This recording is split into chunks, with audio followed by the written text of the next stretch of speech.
Was the plan always to slowly but surely get Ole out? You just have to figure out who you're going to put in? Well, we had such a great run with the original Horsemen, which included Ole, and in true to life, it was a time when Ole's son was a senior in high school, and I think he was wrestling and playing football, and he was, I think, the quarterback. And so Friday nights were the home games for most of high school football, and so Ole wanted the time. He wanted, which he was certainly entitled to it, and I don't think anybody ever raised the idea that you mean you're choosing your own son against being with a Horseman. We cared enough about each other legitimately on a personal level that here was a guy, Ole, this is his son is only going to be a senior that one time and quarterback on the football team. And so Ole is going to travel to all the road games and whatever, and which meant he missed some shots. And we were all, hey, no problem. So it was a real life situation that created a scenario for Luger to come in where Ole was. And he wanted to watch his son, Bryant, and obviously do sports and things like that, and he wanted to be a father, which is good, but doesn't kind of align up with the Horsemen. And I love that promo where Tully says to Ole, go play or go hang out with your snot-nosed kid or something, and Ole snaps on him. Yep. Just like the perfect way to kind of break up the group.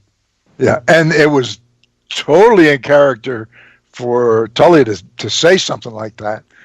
And you can understand Ole's character and having Tully, we used to laugh and smile when Tully would say things to other people because he was one of us. But when he fired on Ole, and Ole just, reaction slapped him and we had to separate him.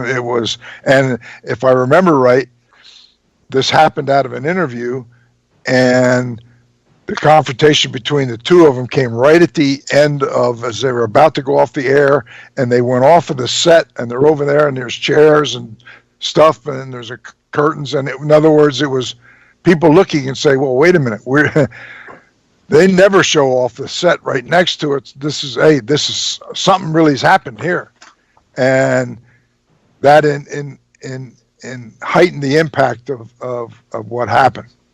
And so it ended up taking a real life situation, and what it did too was because Ole was a main eventer, whether he was a heel, babyface, it didn't matter. So that created the situation where now Ole was on the other side, teaming with Sting and with the Road Warriors and whatever, and so that gave that whole thing a whole fresh. It was like we were starting all over, and red hot with Ole.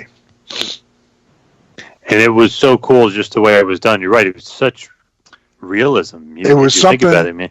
The way it was done, it was something that a lot of times the fans, if they watch every week, they can pick up on things and kind of anticipate that something is about to happen. And there's, you lose that surprise. You have the surprise factor with a lot of your fans, but there's a lot of your fan base that see the small things that I'm not surprised. I could see this coming.